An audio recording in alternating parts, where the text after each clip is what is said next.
Trying something a little bit new this week, having a voiceover here.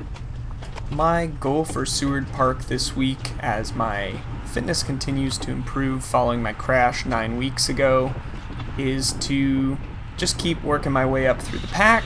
In particular this week, I was working on my confidence holding wheels. I had taken a little bit of hit to that after the crash, and also just holding a good position in the group. Last week, on June 29th, I had a real problem where a split went with some of the strongest guys in the field, and I was stuck at the very back of the pack, so by the time I made it up to the front of the pack to try and bridge my way across, I had already done a big effort. So this week, started near the back of the group, obviously from the start line, but that's not a super huge deal. But over the first couple laps of this race and then going forward, we'll see I'm really trying to hold the first 3 to 6 wheels-ish.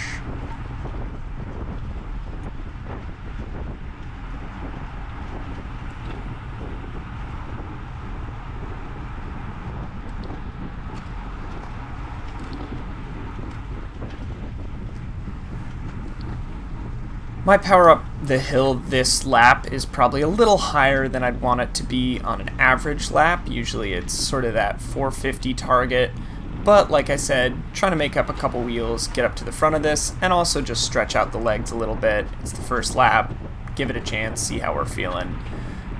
A couple of guys that I knew I really had to watch out for this week. One is Scott, who is the Fount rider a couple wheels up to the right in the green jersey. He is the overall series leader at the moment, has won a couple of weeks of the Seward 530 race, and also he's a really big guy, so he's a great wheel to be on, both in terms of following moves. If a move goes and Scott's in it, you know it's scary, and then also he provides just a huge amount of draft. And as we come around this corner, mentioning one other thing, cornering is also something that I'm still working on, coming back from the crash, being off the bike for a little over a month. Really did a number on my confidence cornering and holding wheels. This is not really a concern going down the hill that I'm not immediately in someone's draft, because it's the first couple laps and I'm nice and tucked in, so I know I'm going to get a good little slingshot here. Also on the first couple laps of this week, this rider here, with the white and black jersey, showed a real willingness to put in a ton of effort working his way up through the field, so I kind of sit on his wheel a couple times. Him and then this rider as well in the salmon jersey, I believe the Rafa Cycling Club jersey here. Both of them were really willing to do a lot of work on the sort of false flat section here going into the base of the hill, so I kind of just sat on the two of them for a few laps and let them lead me out.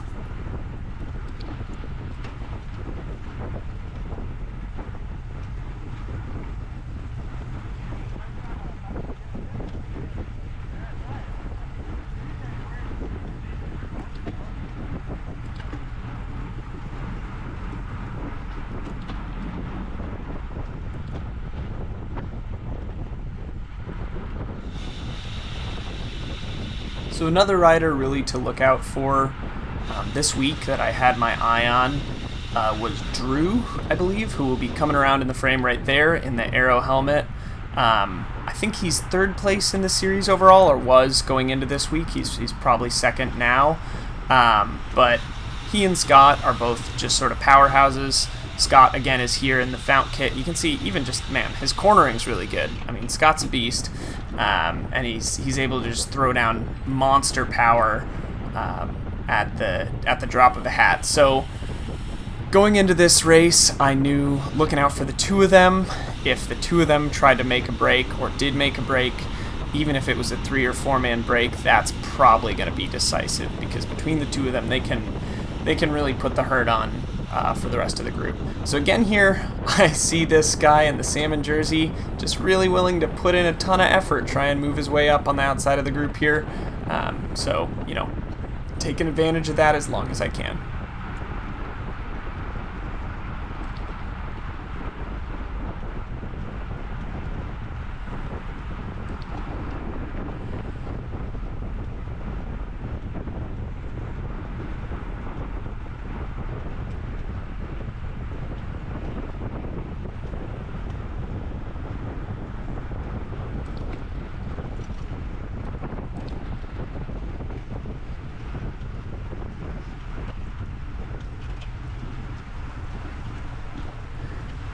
One thing about Seward is, even though the hill hits 6 or 7% here, the speeds remain pretty high basically every lap, so draft is super important, especially at this sort of false flat section at the top here, leading into the little downhill curve before the finish line. You heard me freewheeling. I'm freewheeling again here. You see the guy in front of me is freewheeling. So making sure there's not tiny little gaps at the top of the hill is super important. That's something that I have screwed up in the past and have really paid the price for. But that's something that I'm really trying to be more cognizant of here. Also, noticing here, I don't believe that this lap is a preem lap, but we know a preem is coming up because they're showing 15 minutes left on the timer, and that tends to be when the first preem lap is.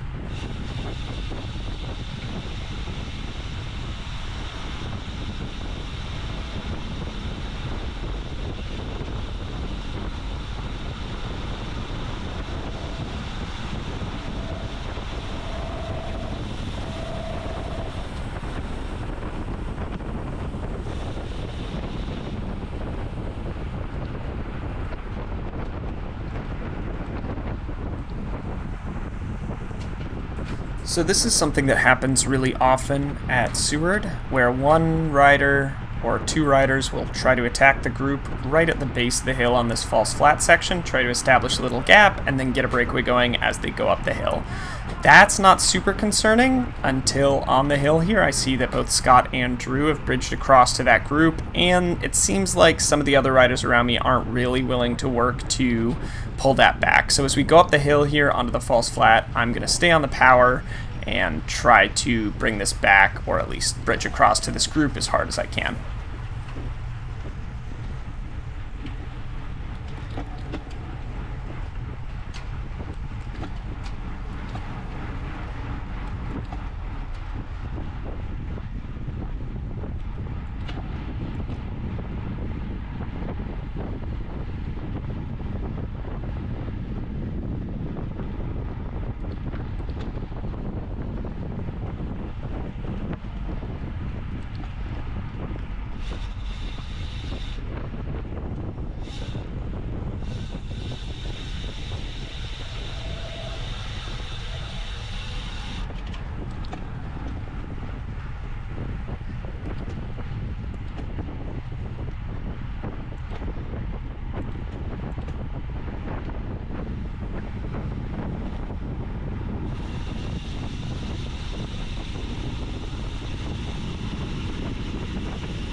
So this is a preem lap, which means I know people are going to light it up on the front. My goal with preems at Seward is almost never to go for the preem itself, but just to try and not get totally gapped, because if 5 or 6 of the strongest guys go for the preem, they can stay away for the rest of the race very easily. So I'm just going to be trying to maintain a small enough gap that I can stick with these guys as this lap ends.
big effort there from Drew and Scott. Congratulations, Drew, on getting that first preem. That was huge. But like I said, my goal was not to go for the preem. My goal was to just not let these guys get too far away that if they keep pushing, I can't bridge across to them. Because I figure they'll be fairly cooked by the sprint, which it seems like they are. It seems like they're not trying to team trial it to the end of this, and they're going to let the group come back.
So this is the point at which I get sort of well and thoroughly cooked by these guys.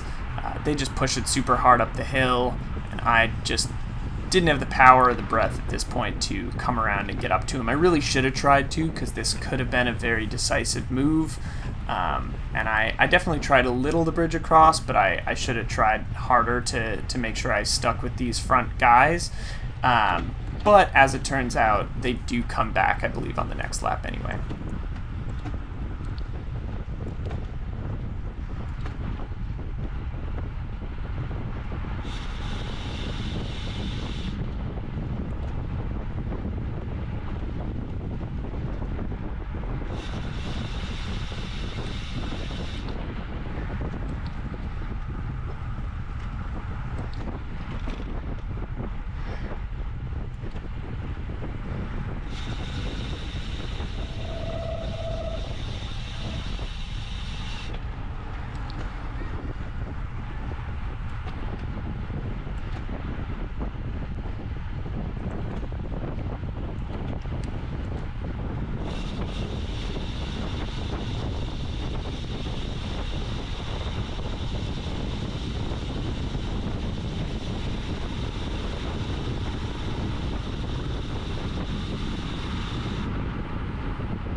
Okay, so it seems like it was actually a couple laps later that we got these guys back to the group, kind of at the front of the group here, and we know at this point there is going to be another attack that goes. If someone slingshots here, Drew and Scott will go to follow them, but I just didn't really have the power to slingshot at this moment anyway.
So this is the decisive move here that I totally missed. I just didn't have the legs or the positioning back to actually get up to these guys' wheel.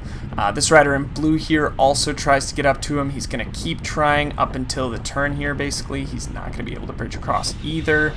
But luckily it was just these 4 riders off the front, and the top 6 riders every week get points towards the overall season standings. So now I'm thinking, okay, I'm not going to be top 4.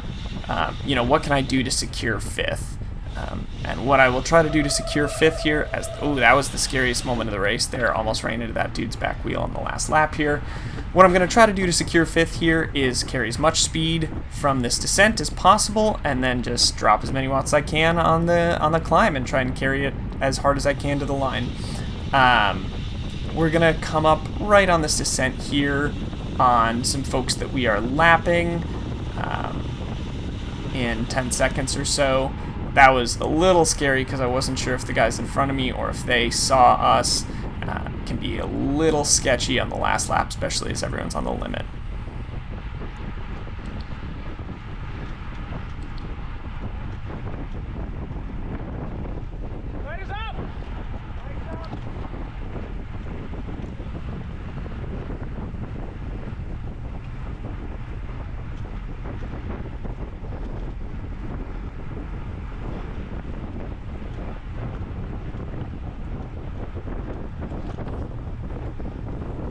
And this is my move to try and beat these 7 or 8 riders that are left in this group with me. Just try and get as much of a gap as I can at the top of the hill and push it hard until the line. Seward is really brutal because you get up to the top of this hill on the last lap and you have basically a whole second sprint to go. You have another 200-ish meters, including a little false flat at the top here, but I've just looked over my shoulder here, seen that I have a gap on the next guys, and then these riders that I'm coming up on I know are lapped riders, so not super trying to sprint to beat them, but just trying to make sure I don't get pipped at the line. And I finished 5th this week out of 20-some riders in the points, so fitness is definitely returning. Happy with that result.